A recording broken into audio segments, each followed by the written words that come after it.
Hi, Sarah. Grand Risings. We're excited. This is our first brunch with Bloom. Cheers. Cheers. Cheers. So we figured we'd start this cool little, this will be our trial to see how it goes, but just kind of an opportunity to speak with people who are really knowledgeable in things that are aligned with our philosophy at Bloom. And obviously you came to mind because for everybody's understanding, I taught with Rebekah for only a year, which is crazy. Yeah. At Beckley, and you were always a go-to for me because you understood a lot about child development.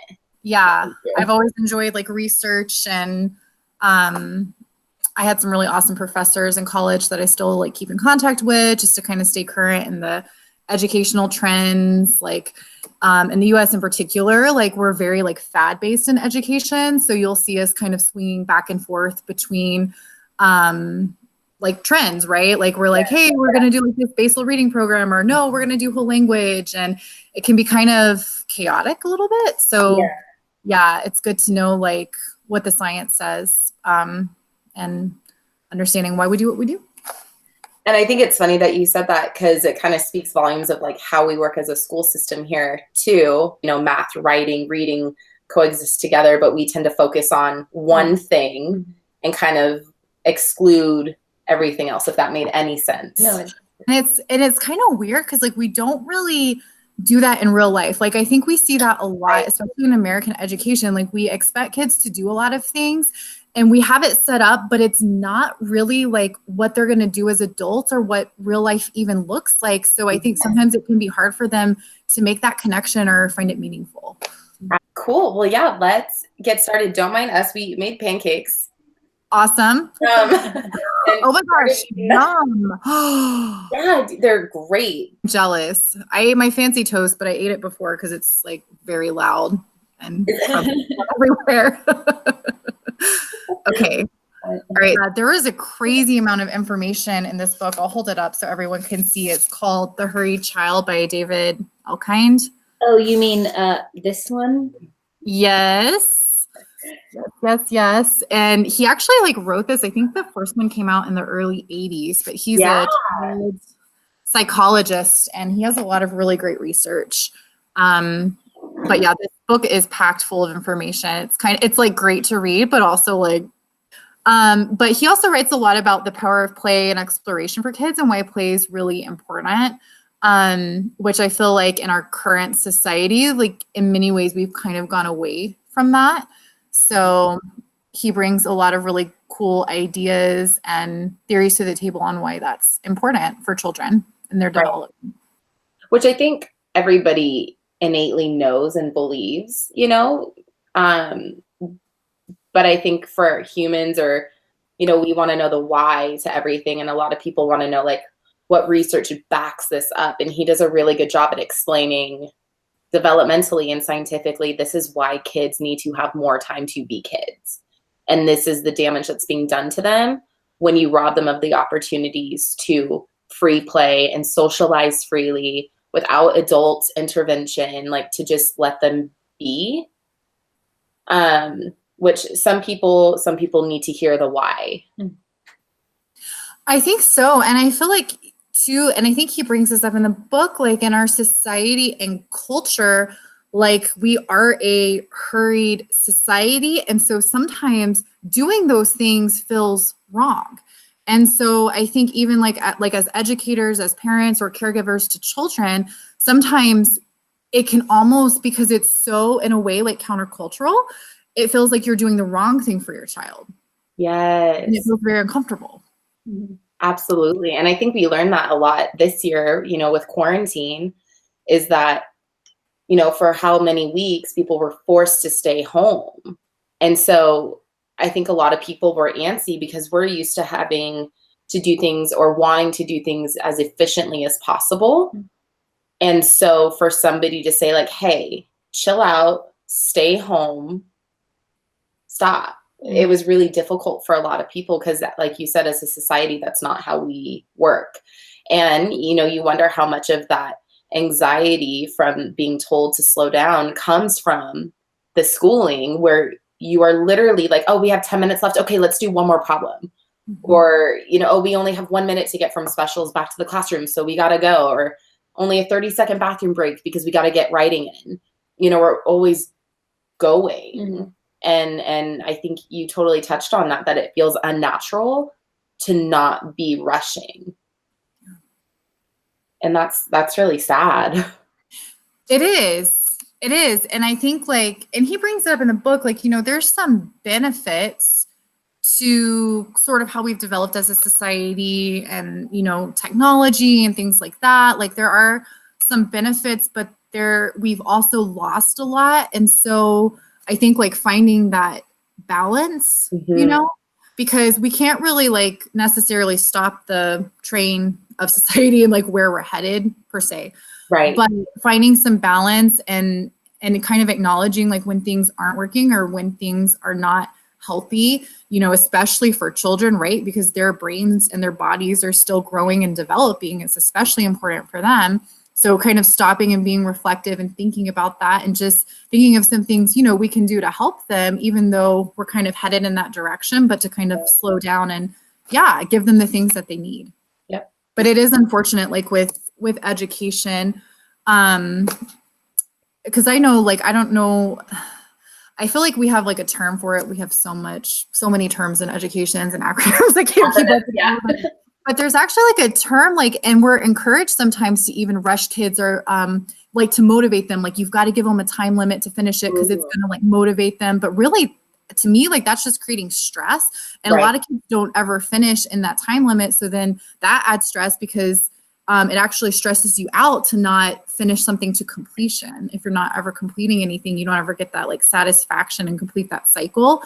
So that's something we'll probably touch on a little more later, and imagining how that plays out in their future if they never understand that genuine internal satisfaction that comes from completing something. Yeah. What kind of mindset will they have as adults? It's a different kind of rush or hurriness, how Sarah was saying earlier, how some kids will want to hurry up and finish, let me get this last problem. But there's other kids they'll feel hurried to just be fine, cool, I'm done. Right. Cool. I'm so rushed that I'm done. Not with even this. gonna try. Yeah. So it does do something so much deeply internally. In your being. Yep. And then that creates that whole it's a spiral effect of the dislove of learning. Yeah. Because to them learning is being on a time crunch or learning, which we could go off on, learning things that aren't relevant to your life that you don't care about, and so it creates this really negative view of what learning actually is. And that's, I think, the problem that we experience as educators. Is kids don't have that internal motivation to do it because we're not facilitating a nurturing environment for them to do that. Exactly. And it's kind of heartbreaking too, because children, when we get to the developmental phases, we'll touch on this, but children are actually wired to do those things. They're wired to explore, to ask questions, to be learners. Right. So it's really sad because,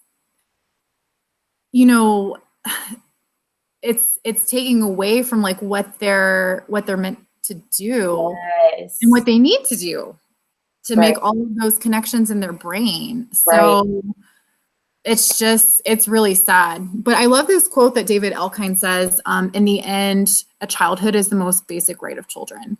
And I love it, but it also makes me want to cry a little bit because I feel so many kids don't get that in so many different ways.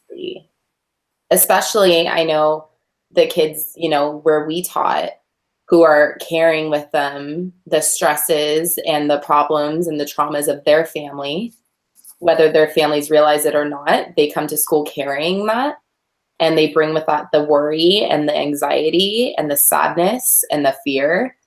And that completely takes away from opportunities for them to just be children. And we were just speaking of that before we logged on with you, how, and I know you'll probably talk about that, but I think it's in the concrete operational stage, they say you don't want to give kids the ability to make decisions when it comes to something really heavy, like marriage or moving, right? Anything that's like really like an abstract concept for them to grasp, you don't want to put that on them. And the Whole Brain Child talks about that as well, of like being mindful of like, you know, be honest and open with them, but like be mindful of the fact that they're children, you know, and there's no need for them to be carrying the stresses of an adult world. Yes. That's not going to prepare them better in the future. It's just creating more emotional obstacles for them that they're going to have to overcome. It does. Yeah. And depending on the level of those things, it can even cause trauma, which is like a whole different story, creating like that trauma brain, you know, which can affect you for life. Not to say, you know, our brains, we're finding out more and more, the neuroplasticity, they're pliable, like you know, you can overcome things, but it is difficult, you know?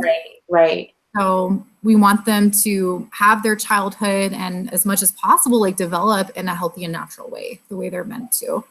Yes. Yeah. So stop talking and let you go. No, this is great. I love it. Well, when we were like developing this, we felt like it was important to kind of talk about like, why we're living in a hurried world. Like, how do we get here? Why is education the way it is? Why doesn't it work for children? And just how did all that even like come about? And I think most people, I found this word busy. I think most people, like, you know, when you're like, how are you doing? Busy. Right. And like where we live. And because being busy means we're successful, like we're productive, you know? It is. Yeah, you kind of almost sometimes wear it like a badge. Yeah. Like, proud, I'm busy, therefore I am an adult. Yeah. And I'm successfully adulting, which is such a misconception. Which again goes back to the whole quarantine thing right now, is people feeling like by doing nothing, they're actually doing nothing. And it's like, no, there's so much going on right now within you and around you, and how beautiful for you to be able to have the time to do nothing. Yeah, that's how much school has wired us to think, not for ourselves, but for what they want us to make the byproduct for this industrial world. Yep. Yeah, you bring up a good point. Like we push those things down on our kids, even if we're doing it unintentionally. Yeah, those things actualize and play out, and it does affect them. And it's really, I mean, it's hard, but that's why it's like so awesome. Like you guys are doing what you're doing, because I mean, the system ultimately, like, it is what it is, and hopefully it will change, but it's time to kind of, I think, like break out of that and try something different, because it's not working. Right. The data shows that that's not working. Yep. More than ever. Yes. Yeah. That's why we're here, coming together and talking about this. So we can open up some more minds, and we can also advocate for our children. Yes. So in this book, I'm not going to go too in depth into all of this, but David Elkin does kind of spend a lot of time talking about like how society developed and kind of how we've landed in this place of hurried all the time. And so a lot of it just comes from our past and how we developed, especially during the age of industry in the latter 19th century, early 20th century. And we really needed people to kind of be like computers, and they were like the factory, right? Before technology developed to the point that it is now. So it kind of made sense, right? Like, I'm going to program you to do this thing, and then you're going to function, and we're going to get this product. And so we ended up kind of industrializing education. So we now live in, I guess, what historians call like a post-modern world, but we're still in a really almost like a pre-modern form of education. So the paradigm never shifted in education. It changed some, and we tried some different things, but we're still very much in an industrialized education system where it's like, you know, I've got this knowledge, I'm giving it to the student to then go and do this thing. And we've hurried that a lot because of the changes in technology, and because we're very competitive as a nation, and we want our test scores to be up and things like that. So we've added a lot of things in education because we want children to perform well. We want the data to show this, we want them to be college ready. They need to do all of these things and perform these skills. And ready. Oh my gosh. I hate when people say that. And it's kind of like gotten out of control. And another thing that we have seen is it's this idea that just because children can do something, we should go ahead and make them do it. So what you've seen is, as used to in education, we had some standards, but it wasn't formalized the way it is now. So now in education, and if you're a teacher, you'll know this, we have standards that we have to teach to and that children are expected to master at the end of the year. So when it started out, if you go back and look at how standards have changed over time, they were a little more developmentally appropriate when we first started using them.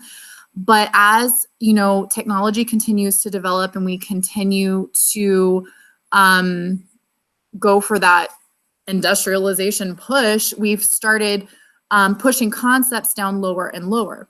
So for example, what a kindergartner is expected to do right now in our current education system under our current standards, that's what we would expect of a second grader. So we push things lower and lower, and yes, some kids can do it, but a lot can't because they're not quite ready. Their brains aren't there yet. So we're rushing them, and there's a lot of consequences because of that. So that's just kind of one example that we see in our education system. And I think oh, sorry. No, go ahead. No. Talking about, being on grade level, a lot of parents we meet with are like, well, how will I know that they're on grade level? And I'm like, the only reason that you care about grade level is because that's what schools really push, right? Your child is below grade level, therefore they have a D in reading because they're not reading where they should be. But in the grand scheme of things, and correct me if I'm wrong, but standards are what they are because they are on this linear path. And so kids must master reading at this level in this grade, because when they go to third grade, they're going to have to read that level and then beyond.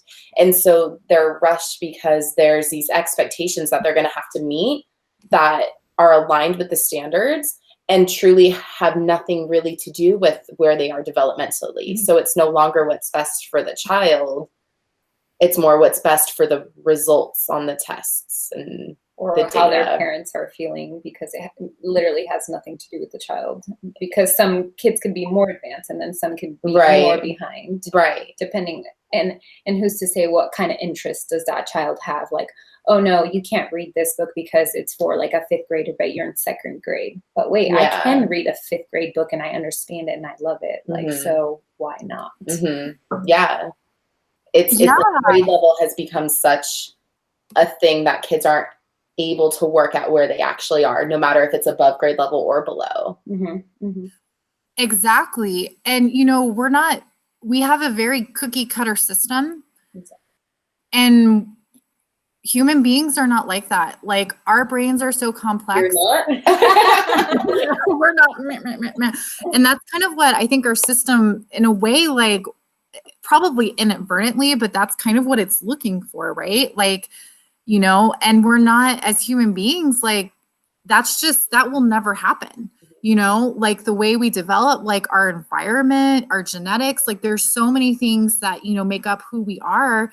And it's unrealistic to expect that, for that to be an expectation, but that is what the expectation is, and that's what drives, testing. And, I just realized that I was presenting the the wrong show. So I apologize. So I've now switched it to the right show. You're fired. We're done. So here we are. But anyways, this one looks a little bit nicer. But yeah, there are so many consequences of that. And I think one of the things that I really struggle with as a teacher is just like all of the testing too that we do to make sure kids are meeting these standards. And, you know, we spend so much time in education teaching to the test and making sure children can do these things. And, you know, the way the tests are set up, you literally, it makes me think back to when I was taking SATs in college. Like, you actually had to take a class on how to understand the test because there were strategies on how to take it. And a lot of times I think we have to do that as teachers. Like, it doesn't even matter. Like, you might know the content, you also have to know the format of the test and how to take it. And a lot of times that format is not developmentally appropriate. Yeah, well. So it's really not even assessing what they can do, which is crazy. Right. Yeah. Yep. So you as a teacher, like getting stressed out, like you can only imagine what the child's feeling as well. Like, yeah. How? And I remember we would have meetings because every year there was a new testing software or a new assessment. And my last year teaching, Rebekah, I don't remember what it was. Mastery Manager? Yes. And so we had to create an assessment for our kids. We had to pick a standard, go through this website. You remember, go through this website, find a question, or they provided you with questions. You had to find the question that addressed the standard we decided to assess. Are you joking? And then we had to put it all together. And I just remember 7 adults, many with, not that this is a thing, but just to accentuate the point of this, like many with like master's degrees or doctorate degrees or, 20 plus years experience educating. And we're looking at this and we're like, what is this assessment? Yeah. Like, we don't even know how to take this. And then we're going to put our 7-year-olds in front of it and be like, okay, go. With no assistance at all. They're gonna be like, yep. B. Yeah. And then we get frustrated with them because we see them just clicking. And we're like, don't do that because we need to know if you know it. And I'm like, it's insanity. Like, it's like, to me, when you stand back and look at it, it's kind of insane. It's ridiculous. And like the time we spend on that is a little horrific, So much time. Yeah. It really doesn't make sense. Like, I don't know. And it's interesting how we've, to me, in a way, like spiraled out of control a little bit in the public school education realm and some, I guess, probably some private schools as well. But, we place a lot of value though on performance and performance-based tests. Like, especially as a nation, like we're highly competitive. We're constantly, looking at different states, looking at different countries, and there's like this anxiety around it, but we push that onto the kids as well. And especially for young children, like that's just not healthy. Like, they're still growing into themselves. There's so many things that are changing. Like, it's really, it's not a healthy system. Right. It's not. Yeah. And I think a lot of people know this. And I think this year with quarantine, a lot of parents have realized this because there is so much trust in a system, especially one that's been established for hundreds of years. It's been around this long and this is how everybody does it. Therefore, this must be the right way. It must be working. Well, and that's how like oppression comes about with foreigners and whatnot. You feel so forced to fit in this cookie cutter life when really and truly that's not how you operate. And you're feeling all these pressures and like, you have to fit this. If not, you're not going to get a job or you're not going to get the grades and you're not going to progress in life. And that's like the American way. And like, in order to be here, you have to do all of these things. Yeah. So, and there's only one way to do those things. Yeah. And it's the way we've done them. And the funny thing is that we're America, we're a melting pot. So imagine like we're a melting pot that is being oppressed to fit in this cookie cutter, like lifestyle. So it's like, what are you really trying to do here? Or like, what is the sense of this schooling, So it just becomes even more baffling in that sense. Yeah. It really is. And when you think about it in that light too, like, even if you're not doing it directly, and I think sometimes it is direct, it's like you're telling children, like, you're not okay, like your background's not okay, or your way of doing things, it's not okay. Like, you're sending those messages that create like doubt and question your identity and who you are. That goes into kind of a bit of like the authoritarian perspective of like, we know better. And listen to us. That power again. Yeah, it feeds that ego of yeah. You both are giving me chills right now. Yeah.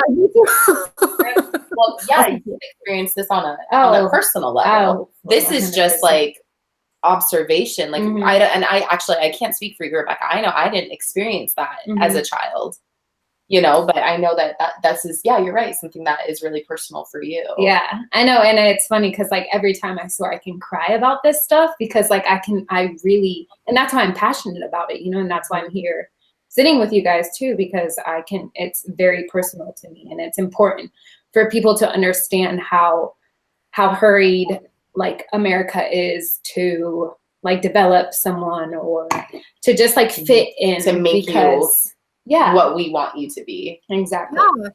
Oh, and it stifles creativity as well, which is so important. Like if you read Forbes or The Economist or what Google or Microsoft, the kind of people, you know, and I'm bringing up technology companies just because technology is such a big industry right now, but what they're looking for is people who are creative and innovative.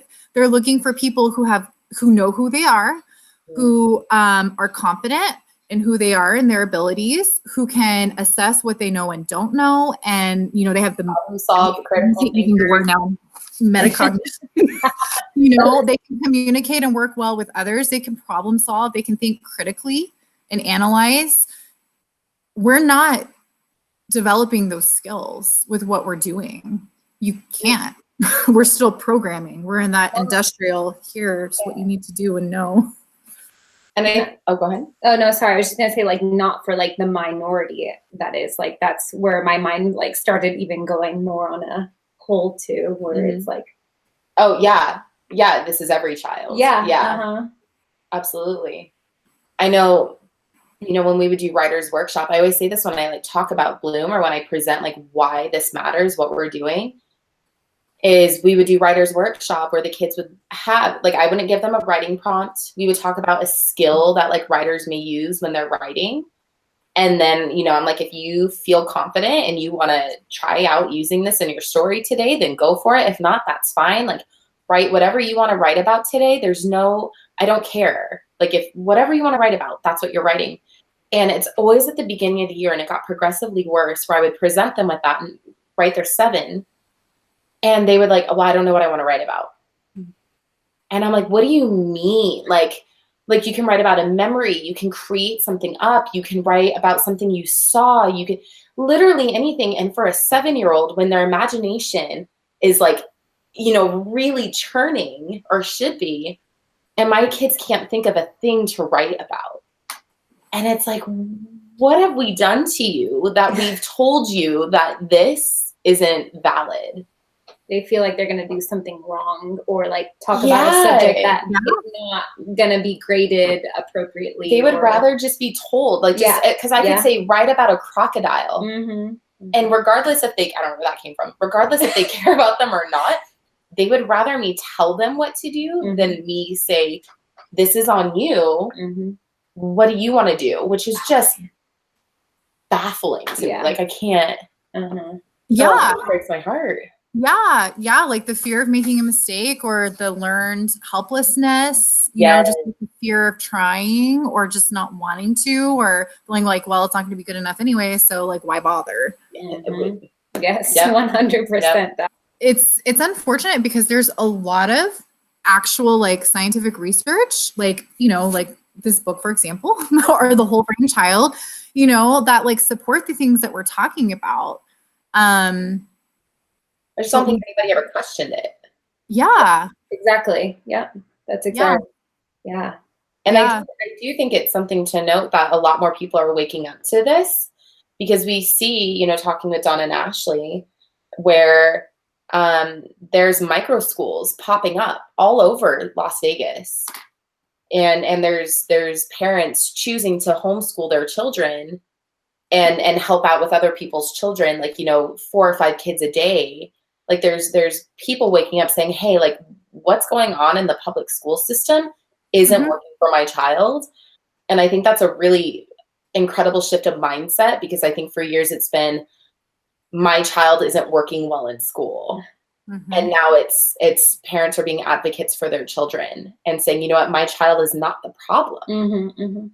And I think that's massive. Yeah. And really, really empowering to see. I think that's how our shift is going to happen. It's like, oh, now you know what like teachers and all of these things that have to go into teaching like do to, you know, for in order for you to understand it also. Right. Like, They have to be involved more so than they've been able to be. And so in which case quarantine has been a really beautiful, and I know I'm not an educator, so, and I know it's tough, and I like commend you guys, but I think it's neat for parents to be able to see. I think that's a pro of, is that parents are able to see what's being done and how it's being done. And granted, it's not being done the way it's always been done, because now we're distance learning and you're really limited on what you can do. Because I know that they're, including you, incredible teachers who are advocates for their children and who say, okay, I know the district is saying this, but I know that this is what's appropriate for my children. This is what they need.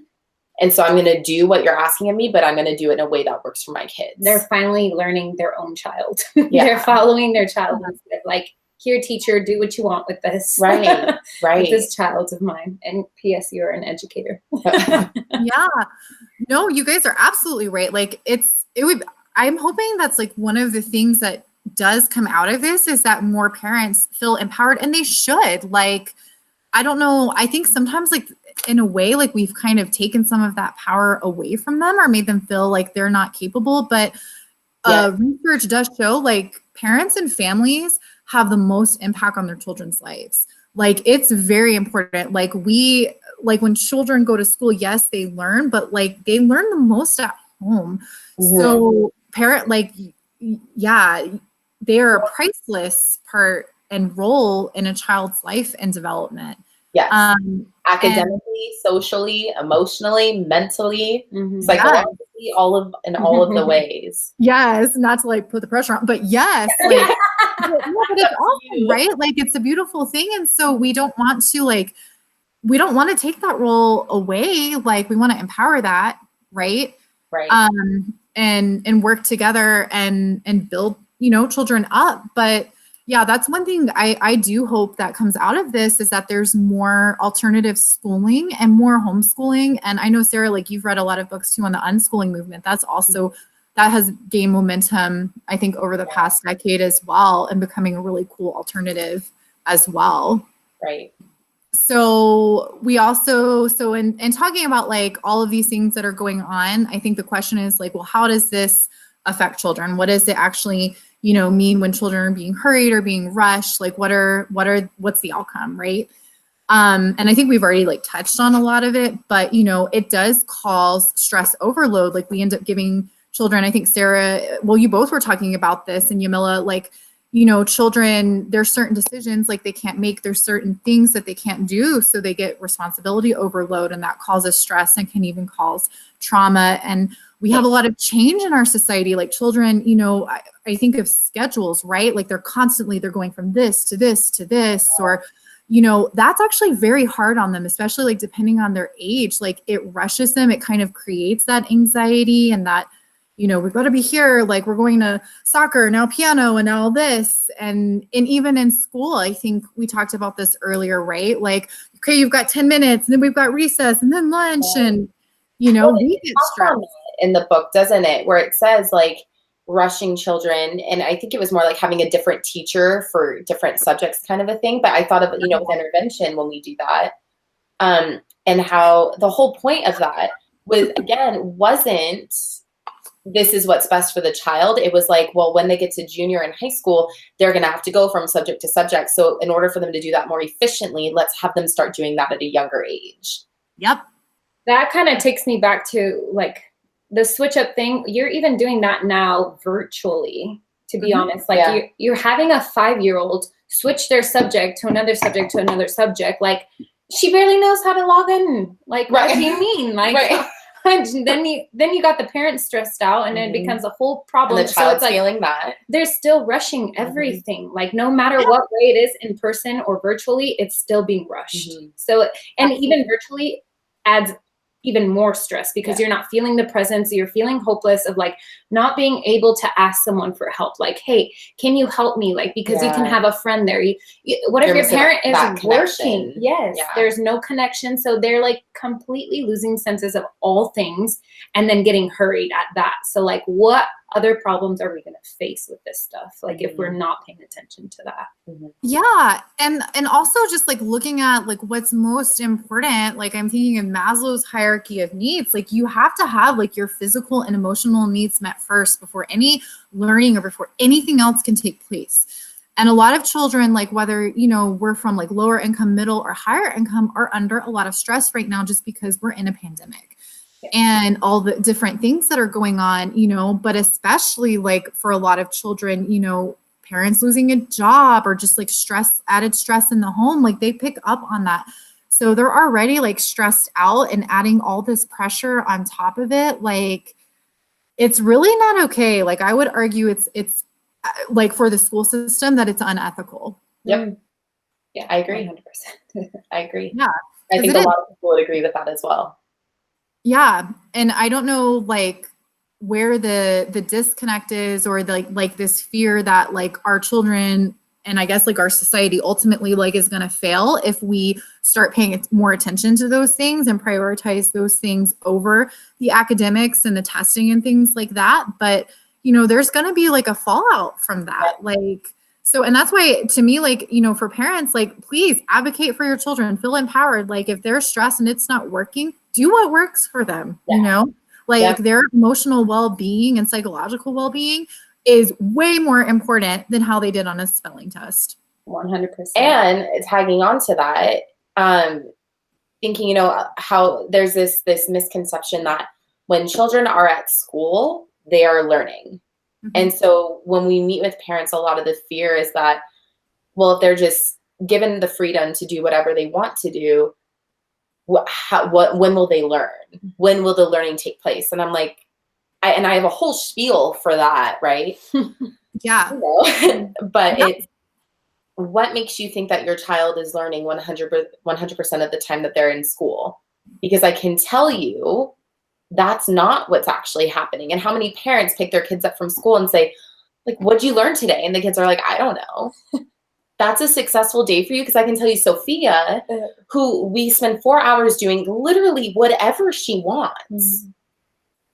Her mom will come home and she'll start telling her, you know, facts about Mercury, because that's what she wanted to learn about. And so she learned a lot about Mercury, which led to talking about gravity, which like kids aren't learning when they're at school. And I think that stressing them out in the ways that conventional school does encourages or like contributes to that disconnect. It's because they're being relaxed. They're relaxed that they're able to be receptive of all of these things. Yes. And there's no like, Sophia, we have to do this now.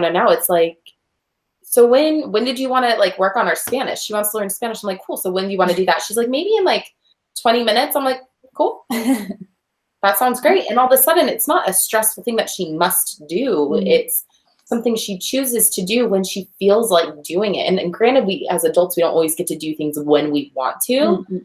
But when you're 7 or 8 or 9 or 10 or 5 or whatever it is, like, yeah, baby, you get to do this when you want to do. Because there's no reason to stress you out over learning Spanish. Like, it makes sense. And why we hold these children to such high expectations. Well, and if parents would understand too that like when you are modeling like a stress-free kind of environment, and of course no one's going to be stress-free all the time. A healthy amount of stress. Yes. Right. Then you'll know that your child's going to be able to confidently conquer all of conquer all of these other things in life, come at like solving problems and being authentically themselves and know how to speak and do all of these things that like school wants you to learn already. Like if you already modeled that for them, you're going to be able to do that organically because they are that relaxed and you've modeled it for them, and they're going to want to just naturally again because you're doing that exactly instead of like forcing it and putting a time limit and all of these pressures and all of these other things. Well, And it's interesting because it's almost like when you do it that way, like you eliminate the need for that. Mm-hmm.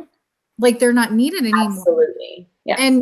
And look at all the skills, like even just like in what you just said, like that she's learning. I mean, reading, writing skills, self-regulation, intrinsic motivation, setting goals, thinking about time and like what would make sense. Like, okay, this is, you know, realistic, exploring, just like being a child. And when we do it that way, you're really giving children a childhood, which kind of goes back to that quote, like that's their most basic right. Like they are not an adult. They're a child and they're not, why are we expecting them to act and behave and do what an adult can do? Their brain is not anywhere near there and cannot do that. Like morally, it's inappropriate. And now, and again, this goes back to like a lot of people need the science and the data to prove this, but scientifically, it's not appropriate. Yeah, it's not. Yeah. Which is why I think that this workshop is so important because, you know, when we talk, and I don't know, some people may take us as like, oh, we're just like these free-spirited hippie girls who think that children are natural learners and children are able to do these things. They are.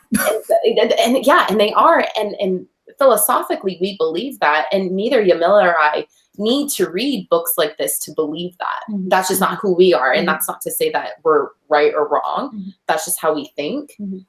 But that's why books like this and conversations like this, I think, are so important because it tags the scientific evidence to prove that what we're doing is correct. And we're not just these crazy hippies coming and trying to change things. It's like, but there's proof. Yeah, that our philosophy it's backed by science. It is. Yeah, in fact, like a lot of the science that backs it up is called seminal research. And that means like it's gone on for long enough. There have been enough studies done to where like we'll question it, but that it's basically almost accepted as fact. And a lot of it started out as more observational science. But now that neuroscience is such a big thing and has such a big role in what we're observing, you know, we can actually like scan the brain now and see these things. Yeah. So, and we know from neuroscience, stress definitely negatively impacts your brain, changes the structure of your brain, changes the size of your brain, changes the connections in your brain. And there are a lot of actual like medical problems that can even, not to like freak people out, but like, you know, there are consequences like from these things ultimately, and especially in extreme circumstances, you know, where it literally becomes not just like a mental impact, but a physical impact for the child as well, you know? Right. So, but I was thinking too, what you said too, like about, like, you know, children come home and we're like, well, what'd you learn today? Well, I don't know. Or how sometimes like kids will spout off facts. Like, I think too, you see this a lot in our education system. Like we almost train kids to like say things like, like I'll see this a lot, like, oh, my kid can like read fluently. They read all the words. But what's happened is like the child has memorized the words. They don't actually understand the syntax, the semantics. They don't have phonological awareness. They don't have skills. Like if they have a word they don't know or they haven't memorized, they have no tools. They haven't actually learned the reading skills. They've just memorized. So I'm using that just as an example, but we see that in a lot of areas where it looks like they're learning all these things, but they're actually not. They're just, it's really a learned behavior and a memorization of things. They haven't internalized, they don't have ownership over those concepts. Okay, well, the next part of kind of what we wanted to discuss was, okay, so what's developmentally appropriate? What does science say? What are the stages? So I'm not going into any great depth. This is, you know, if you're interested, like as a parent, like in knowing more, like if you look any of this stuff up online, you'll get like a bunch of stuff. So anyway, so we're just going to talk about the cognitive and the social and emotional stages of development. And the reason why is just because it's important to understand as adults, what can we realistically expect of a child in the stage that they're at, right? Like a lot of times we see a lot of discord and disconnect because we're expecting a 5-year-old to do what an 8-year-old should do. So they can't do that, or they might be able to try, but it's going to stress them out and hurry them and cause a lot of problems. So, okay, what does each stage look like? What can we expect? And I think like the goal in all of this is just like, if possible, like we want, even though our society is hurried, like just touching on that again, we want children to grow up at a slower, more normal and healthy pace. So to really kind of look at, our lives, and, I try to do this like as a teacher, even though I'm in a system that I, again, would argue is like unethical. Like, what can I do to like understand where my students are at, and like how can I tweak things to kind of just like honor the developmental stages of where they are and what they need socially and emotionally. Because if you don't have those things, the cognitive piece will not come into play. The cognitive comes last. And that's a brain thing. That's actually how your brain works. So this is a quote from another book I've been reading called Lifelong Kindergarten. That's also pretty interesting. But I love this quote, and we're going to be talking a lot today about Jean Piaget's work. He was a developmental psychologist and scientist from the early 20th century. But anyways, it says, knowledge is important to children like water into a vase. Instead, children are constantly creating, revising, and testing their own theories about the world as they play with their toys and friends. According to Piaget's constructivist theory of learning, children are active builders of knowledge, not passive recipients. Children don't get ideas, they make ideas. So again, I'm not going to go in depth about this, but there are pretty definitive stages that scientists have noticed over time that children kind of fall into. And there are typical things and behaviors that children exhibit during these stages.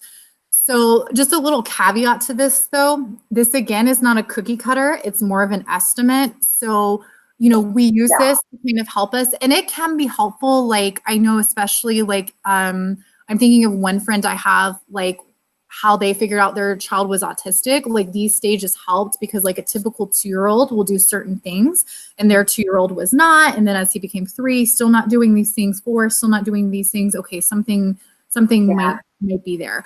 So it can be helpful in that area as well. But starting with like the sensory motor stage, that is like infant to a toddler. So infants obviously are very different than a toddler. They are forming a construct of the world and of permanent objects. And that might sound like, oh, that doesn't matter, but it's actually kind of like a big deal. So they might notice like, in the beginning, like if I were to hold up a phone and drop it, they don't notice that the object is gone, or they might think it ceases to exist. But as they get older, like telling her. I had no idea until I read this book, and I was like, Yamila, did you know that like when you show something to a child and then you remove it from its viewpoint, it thinks the object just no longer exists. It's just vanished. It's gone. It's gone. And I was like, can you imagine how terrifying that is for a child when like you lay a baby down to sleep and then you leave and it's crying and they're like, oh, we don't want to like make it feel that like that every time it cries we'll be there. But like when they're this young, oh my gosh. That's why how terrifying that is. Good to feel that connection with them. Yeah. Like it's important for them to feel that connection with you. Yeah. So they can know they're safe again. And that, as you see, establishing a sense of trust, it said is a really big point, which I'm sure you were going to get to. And I'm sorry, I'm jumping the gun. No, it ties in. So like bring it in. Yeah. So, he talks about there's 3 really key things that are developed during the sensory motor stage. And one of them is a sense of trust. And how if you like are neglectful, or if you aren't present, or if you, if the baby is crying and you're not there, or if it's hungry and you don't feed it for whatever reason, then it's kind of, it says it's gaining this perspective that the world is fearful and can't be trusted, versus like when I'm crying because I'm in pain or because I'm hungry or because I'm tired and somebody picks me up and is there for me, the world is a safe and nurturing place. Yeah. From the time they're that young, that's what is being instilled in their brains. And so it really shifts the way that you treat children up until, during this time, because you don't, as much as you don't want them to rely on you being there, but when they're this young, they need that. They need that reassurance that they are cared for and they are loved and their needs will be met. Yes. And that blew my mind that at that young of an age, children can pick up these things. That's why it's so mind-boggling to me how people sometimes don't see like daycares and child development, like early child development is by far the most important education, because that is your foundation. Yes. Yep. Because after that, then you already have your foundation. So when you go to school again, what do? You're going to go off of your foundation.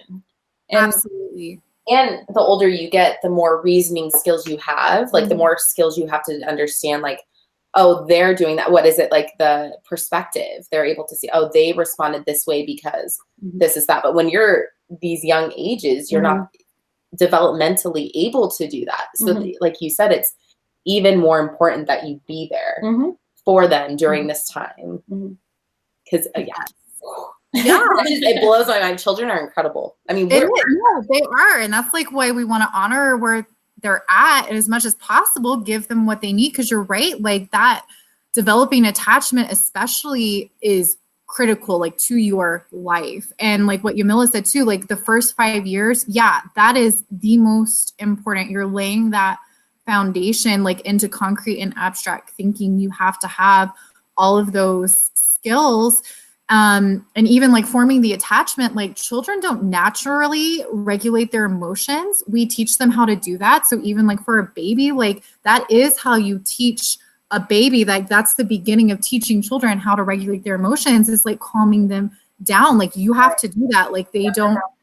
And you know what's sad? Like you see like in children who don't have that, you know, there are actual like diagnoses that go into that, you know, where they can't form attachments, or they have a lot of trouble doing that, or they kind of detach emotionally from things. And, you know, it's very, all that to say, like, it's really important, especially like the infant years. And even like, you know, like object permanence, that's like understanding if I drop my phone, it doesn't cease to exist. It's just, it's not in my hand anymore. No longer here. Right. Yeah. You know, our children, you know, it's funny, like you'll see this like with young children, like too, like if you have an object and you drop it, like their eyes don't follow it. They just think, oh, it's gone. But then as they start developing more and they start, you know, interacting with their environment physically, when you drop it, you know, they'll watch it go down because it does exist. They're watching where it goes.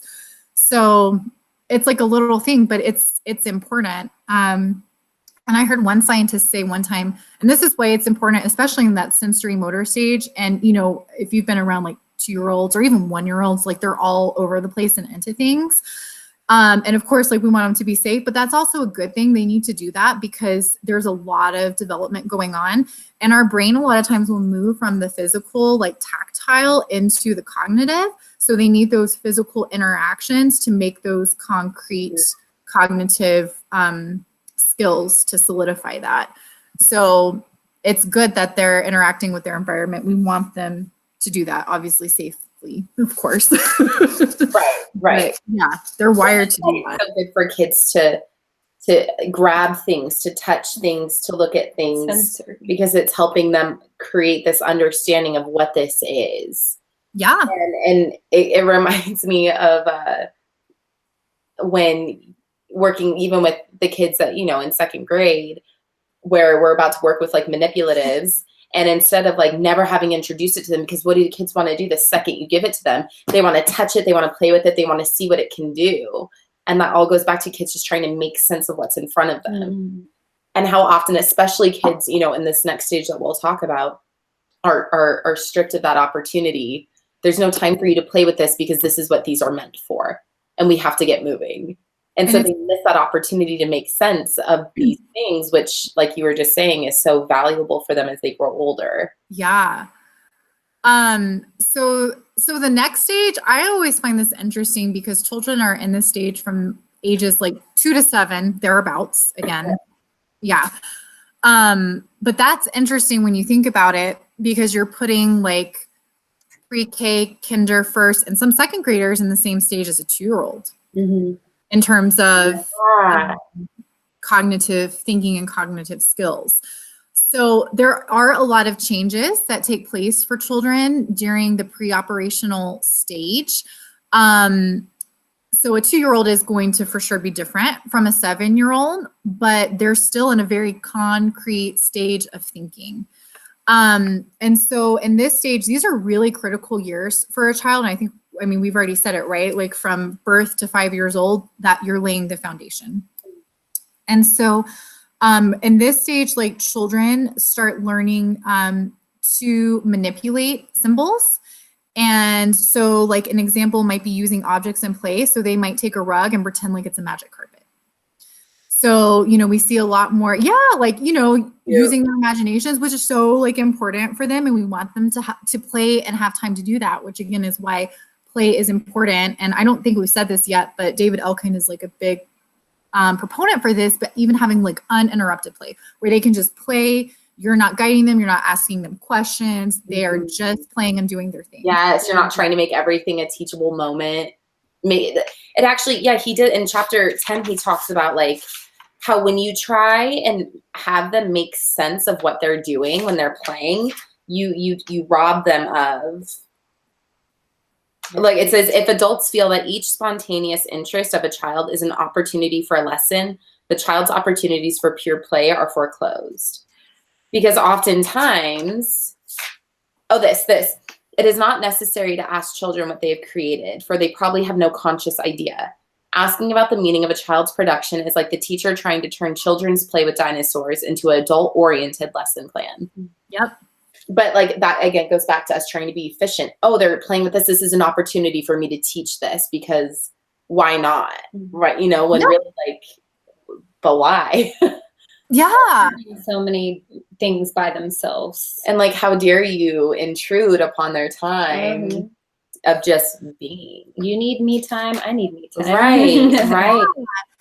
Well, and I think like, you know, probably even that can stress children out because I think like it's okay to ask some guiding questions like here and, you know, like that's fine, like time and a place. But like they do need that uninterrupted play and that time to explore. And we'll talk about this in the next slide. I couldn't fit them together when we talk about social and emotional stages. But during this time, one of the things they're developing is a sense of autonomy versus a sense of shame. So we want them to have a sense of autonomy. We want them to start feeling confident in their own abilities. And I think when we give them that uninterrupted play, it really gives them an opopportunity to do that and test out their ideas and their thinking or whatever it is they're doing and make mistakes, figure it out, start over, you know, go through all of those skills, but not feel like it's a bad thing or put themselves down or feel like, you know, they missed something. So it's very important. And we see kids, you know, when they build with blocks, they'll see like how high they can get it. And then obviously what happens is it topples over and they're not like pissed, you know, they're not angry that happened. They laugh and they're like, okay, let's do it again. Exactly. And so they view this idea of like, we tried this and it didn't work. Let's try it again. And like you said, in a stress-free environment, and like, tell me that that's not an essential skill that children need to have.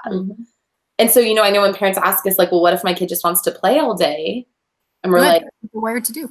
We're not going to intrude, right? Like, good, please. Yeah. But if your child plays with dolls, which I know he also talked about, you know, the types of toys they should be playing with, which I think Waldorf does a really great job at, should be toys that aren't like these electric light up plastic toys. They should be things that are very basic, chalk. You know, I know Waldorf has those like dolls with no faces. They're super basic because that encourages children to use their imaginations. Paint, crayons, blocks, scarves, right? Things like that, you know, the children must use their imagination in order for it to be something. And that's really beautiful. But I think it's scary for parents when we say like, play all day and we're not going to intrude and we're not going to make you stop and we're not going to try, like, we'll say, hey, we're doing this. Do you want to participate? And if they're like, no, okay, cool, have fun. Because we value what's going on in that moment and we don't want to make them feel that that isn't beneficial for them. And we don't want parents to think that there's nothing coming from that, because there's so much. It's just not as explicit as you would see maybe with reading or writing or math. Well, just that it reminded me of what you were saying, like when you were giving your kids like their writing assignment and they had nothing to come up with.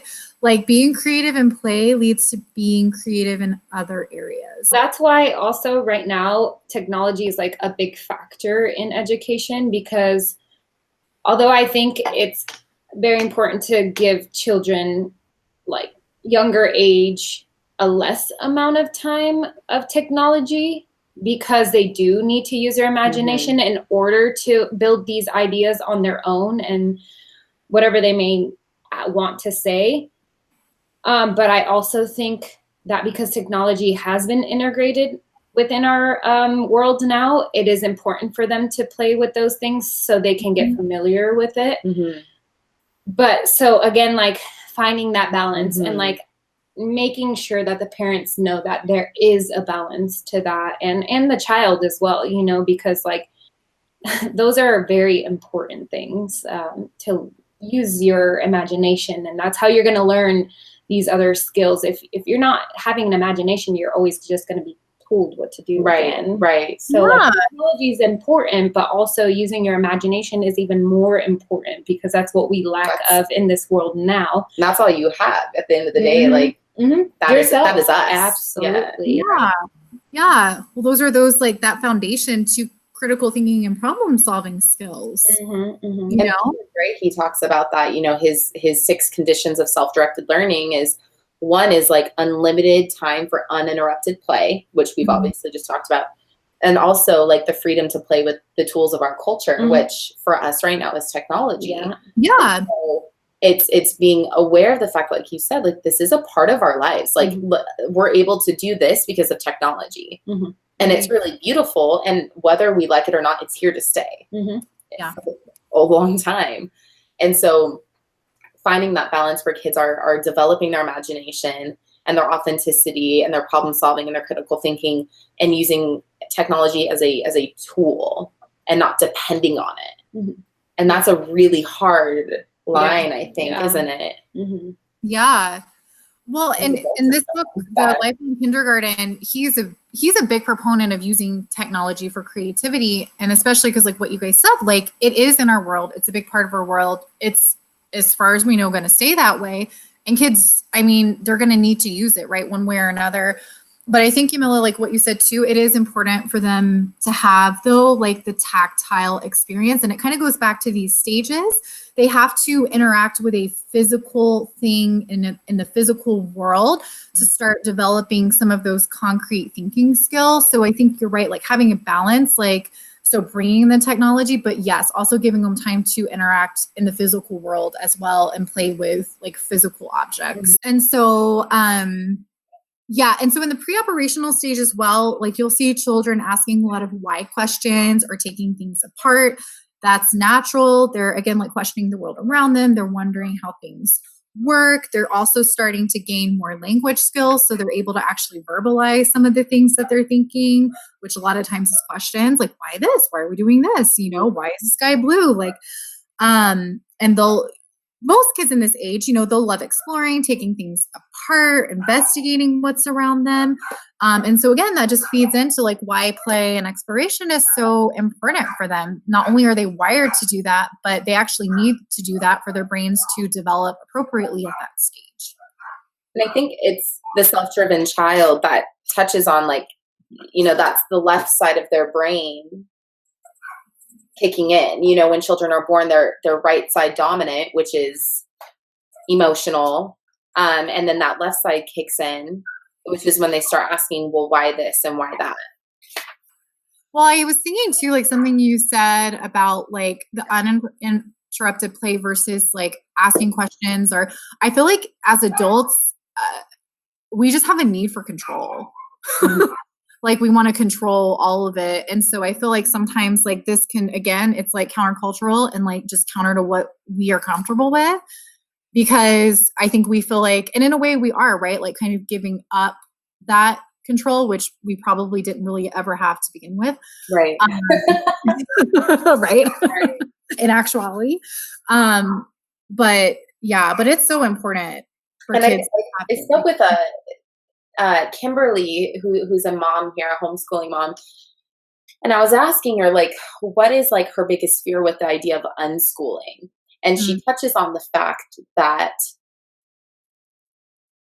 we are raised to believe that adults should be monitoring their children and controlling certain things about their children. We have this way of parenting that has been ingrained as a society.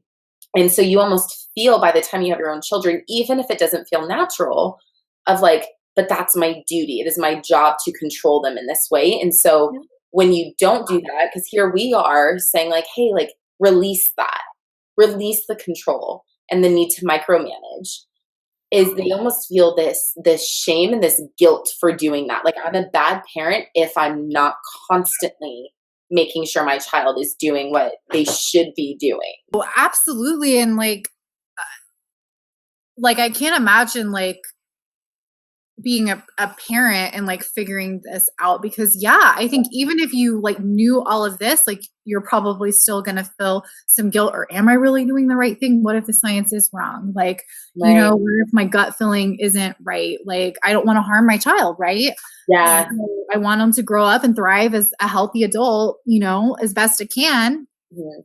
And then this idea that they're not capable of doing that without me constantly like peering over their shoulder. Yeah. Misconception again that children aren't capable of doing these things without us telling them how to do it. Yeah. And I think that's just where like kind of understanding like, okay, like here is like what children are kind of wired to do about at this age, like can kind of maybe help alleviate that a little bit. Like, oh, my child's taking everything apart all the time because that's what their brain's wired to do. Yeah. Oh, okay. Like I'm going to let them do that. They need to do that. And it's not because like they're doing it to be jerks and make a mess and how irresponsible of them to make a mess and then not clean it up. It's like, but in their mind, like all they're focused on is trying to make sense of what is in front of them and how does it work and can I put it back together? And and it's very, if you don't know these things, which a lot of people don't, unless you take it upon yourself to learn, you know, I think in college I had a class on this and I'm like, why was it's not the basis of my education, becoming an educator.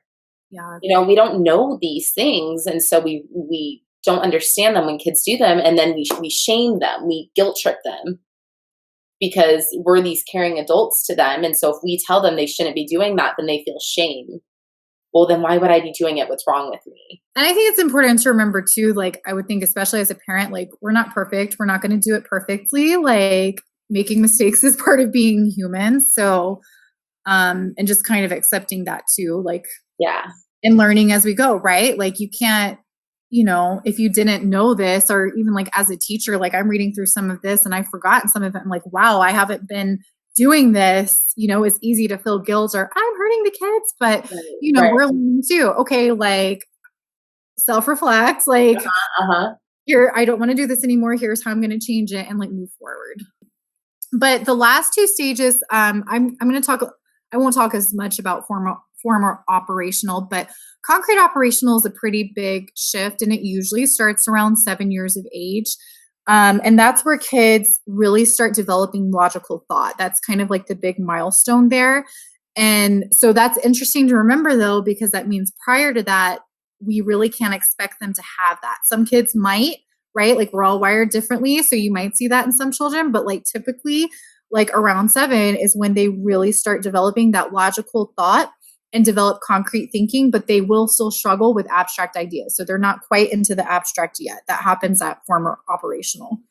And so during this transition of concrete operational, in the concrete operational stage in their brains, they are making that transition from the concrete to the abstract during this whole stage. So, and we see this a lot in school. Well, I guess with like the age that like Sarah and I taught. So in this stage, they can start manipulating symbols mentally. So whereas like a kindergartner, like if we're doing a math problem, like, hey, I have, 6 apples and I'm taking 2 away, like they're, we want them to have like those cubes or something in front of them so that they can see it and move it, visualize the number. So at this stage, kids will naturally begin to make that transition from the physical into the cognitive. So we'll talk about math. And so they'll start thinking in numbers, in their head. and they can manipulate them in their mind versus using tools. Now, it's still important for them to use tools. We don't want to like take that away because remember, they're not into the abstract yet. So we still want to have that concrete piece as they're making that transition. But something to remember, and I'm thinking like, going back to the standards, like a lot of our standards, I'm thinking particularly for second grade, they're really not developmentally appropriate. They're, maybe like a 9 or 10-year-old could do them, but not a second grader. There's so many parts of second grade standards to mentally do this. Right? And that's ridiculous, for children who are still trying to understand what it means when something is taken away, or to even conceptualize what a number is and all the different ways to create that number. Yep. And again, like these are, a typical child, right, around 7 starts making the transition. I said typical though. So, it could extend a little bit further on. That's not a bad thing. It doesn't mean that something's wrong with their brain. So, you could be looking even at an 8 or 9-year-old that still really needs those things as they're making that transition. Right. So again, going back to school, like it just kind of gives us a new lens to see the things we're teaching and doing in schools. Like they really are being rushed. And some children can do these things, but a lot of them can't. And that, there's consequences of that. Kids get mislabeled, or, a lot of kids might feel like, especially in the concrete operational stage, children are becoming much more self-aware. I'm going to go ahead and switch to the emotional slides because it kind of feeds into that. They're becoming much more self-aware. So then they start realizing, hey, like my classmate can do these things and I can't. So these are the stages of psychosocial development. So these are, we would call that like social emotional development. They're from a psychologist named Erickson. And these are the different stages. And so basically what Erickson proposed is at each stage, there's like 2 main things, and a child's going to lean more towards one or the other depending on their experiences. So for example, an infant, that's starting out the most important, which you've already said, Sarah, trust versus mistrust. So the trust is formed through attachment, through caring. So interacting with adults and their caregivers. So children who are deprived of that are going to develop more of a mistrust or even like a detachment from human interaction. And then again, going back to like a 2-year-old, autonomy versus shame and doubt. So this stage, and this is hard, like with toddlers, especially because again, we want to keep them safe, but they're into everything. And that's good because we want them to develop a sense of autonomy and like ownership over their environment. But if we're too controlling, or if they get punished too much, or really just like punished for doing things that they're wired to do, they start developing more of a sense of shame and doubt about who they are. And then the next stage, initiative versus guilt, that's more like 3 to 4 years old, or 5 even, like preschool age. This is important. This is where that uninterrupted play becomes important, again, with the autonomy as well, right? We want them to develop initiative, which we don't, I mean, I don't know about you, Sarah, but like, I feel like we see like a lot of outcomes of like schooling and different things. A lot of children don't take initiative or don't even know how because they were never given that opportunity. So it's really important for young children to have, opportunities where they can develop that, because when they don't, what they develop instead is a sense of guilt. So they feel wrong for doing those things, which explains why they might not want to try writing something or try doing something on their own. And, guilt, shame, doubt, like mistrust, those are very strong emotions, right? We don't want to feel those. So you're going to want to protect yourself and do things so you don't experience that. And I wrote down, and I'm assuming this is the same the Ericksonian theory. Is this okay? Yeah. So it says a balance is needed between autonomy and shame, where it's, if children are encouraged to take control over the things that they've expressed confidence and the ability to take control over, then we need to let them do that. So that goes back to the initiative. Like if they've shown that they have the motivation and the confidence to take initiative over certain things, whether it be dressing themselves for school or choosing what they eat for lunch. But you're right, it's finding that balance of like when they express the confidence and what does he say? Oh yeah, just the evidence that they're ready, follow that. Don't stifle it. Yes. No, exactly. Like, and all of these things, they're very important and they all feed into each other. Like as we're growing older, like you can see like the emotions develop in complexity. And so by the time you reach adulthood, if you're not experiencing autonomy or, taking initiative or industry and feeling comfortable with that, or realizing your identity, like it's going to feed into so many things. Like, so it's really important. There's a lot of really interesting things. Like I said, there is so much like depth to all of this, but, to do like further reading, I would definitely suggest like looking it up because, and especially, if you have like a teenager, like you might want to read more about that stage and just kind of understand what's going on. Cause, it just helps us understand where children are at. And like, I think what you said, Sarah, like what we can expect of them and how we can, like what steps we can take to help them, develop appropriately in that stage. Especially when you've already not had that foundation that you had as a child and you do want to change your neurons to something different. Like now as a parent, you can further help your child with these things. Yeah, absolutely. Like, and human beings are so complex, right? Like, I think, we're all like learning and growing in this. So it's okay if we don't have all the answers. And I think honestly, sometimes, with kids, like if you're just showing up and you do care about them and you're listening, that goes a really long way. That's so true. Yeah. That's the most important thing. Like they know like you're there for them, even if we do mess up, like you have that attachment and that bond and you are trying. So that's the most important. Right. Mm-hmm, mm-hmm. I think that is perfectly said because it's when those complex questions that this child should not know at this age and she's asking you or him and you're just like, well, how do I answer? Because I know that I don't need to answer in this level, but you're asking me this question at this level. So now is it appropriate to ask you at this level or not? And that it talks about, Rebekah, and I don't know which stage this was. I think it is concrete operational, where they talk about how they feel that they're capable of handling more than they actually are. It's like how we sometimes as adults will mistake certain things for maturity when really they're not quite ready for things.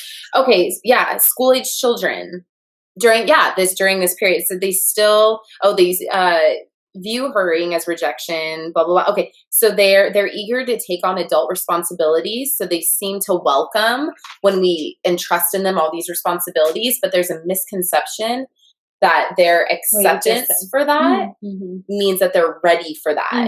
And another thing with emotions in children, just like something to keep in mind, is that children do experience the very same emotions we do at the same level. They just cannot express or regulate them in a way that an adult can. As adults, we have to help them learn to regulate their emotions. So, and even put labels on their emotions as well. Yeah. So just part of the strategies that we'll talk about the next time we do Brunch with Bloom with you is strategies on how to help children live and develop in a healthy and whole way in an environment like this, because like we said, this is the reality of things and we're hopeful that things are evolving in a positive direction, but it's not going to happen on a large scale anytime too soon. So equipping them with the skills and strategies they need to thrive in an environment, in a hurried environment. Exactly. Yes. So I think we're kind of like to the end of the presentation. So the only other thing is like why it's exactly what you said, why alternative schools are a good option, like for a hurried child. Well, actually, why don't you answer that question? There's conventional school has been doing something one way for so long. And for some children, it works. Like how many children have we seen, Rebekah, leave our classroom and we just know, like, you're going to do something incredible. Like, You can adapt to this environment while still maintaining that sense of authenticity and creativity and individualism, and it's magic to see that happen, because more often than not what we see is children leaving our classroom and we're just like, dear God, like I hope that you make it, because we don't know. Like they leave our classroom and we're like, I know that you aren't reading at the level that you're going to need to be reading at in order to succeed. I know that you haven't conceptualized the number 10, therefore multiplication is going to be a real trip for you. You know, I know that you don't know how to add details to your story. So dear God, when you go to test, your stories are going to be real short and that's going to be on you. Like we see that happen. And granted that doesn't mean anything of who they are as a human being, right? But we know that because of that, they're going to accumulate a lot of stress and shame, like we've talked about, throughout the rest of their schooling. And then how will that influence them as adults? And how will that influence the way that they treat others, the way they treat themselves, their confidence in others? It's terrifying. And so I think that the beauty in what we're doing is we're saying, you know, here's an alternate way for your child to be a child, and while also gaining the skills they need to be a healthy individual, a healthy and happy individual at that. And I think it's important because like Emila says, like some kids vibe with the conventional school setting and that's wonderful. Most kids don't. And so we're saying, like we talked about before, like you are not the problem. The fact that nothing else is available to you, that's the problem. Right? So we're a resource. We're another way for children to experience learning in a fun and intimate way. Help you bloom. Yeah, right. It's exactly it. It's so cliche, but really, like that's why we are Bloom, is because we're here to help children bloom in the way that they're meant to, and not the way that conventional school has made us think that they should. Yeah. And we're developmentally aligned with them. There is no rush. We have no agenda. You show up today and we have no expectations for you other than you're going to do what you feel is best for you in the moment that you're feeling it. Thank you for showing up. Thanks for like sharing your time with us. Like we're honored that you're with us and that we get to be a part of this, how much or as little as you want us to be. And it's a beautiful thing. And it's not this like fantasy world where it's like kids will never know responsibility or ever know what it's like to share space, because like they're going to learn that by being with us. Like, hey, like if you want to do this, that, all we ask is that you make sure that it's not affecting somebody else's ability to do what they want to do.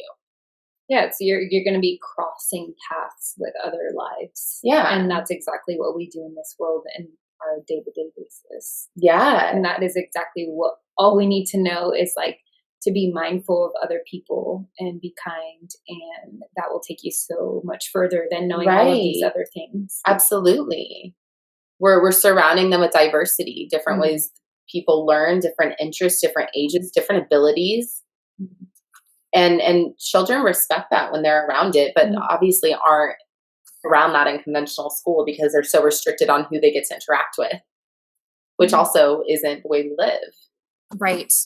So, and that's why we're a great option. No, well said. I mean, it's really like the perfect environment for them to develop autonomy and initiative and industry, figure out who they are, explore, and just build all those skills like that, you know, that we need as adults, but especially I think for the world that we're facing, like in good and bad ways, right? Like they especially need those skills, you know, because it's constantly changing. Absolutely. And so to be healthy and thrive. Yeah. So that's so exciting. Yay. Good for you guys. Cause that's such an undertaking. I commend you. Like, Oh my goodness. For being a part of it, because you are. You've been a part of it from the beginning, and conversations like this just really help instill the motivation to keep going. Yeah, I'm grateful that I don't know if you love being in the system still or whatnot, but like there is that need you still, you know, and I'm super grateful that they have someone that is as open-minded and loving as you there, because God knows we need it. You know what I mean? And it takes a certain kind of person to do that for our little people. So thank you, if anything. Thank you. Yeah. Well, thank you so much for being here. And I'm excited for part 2, which is happening December 12th.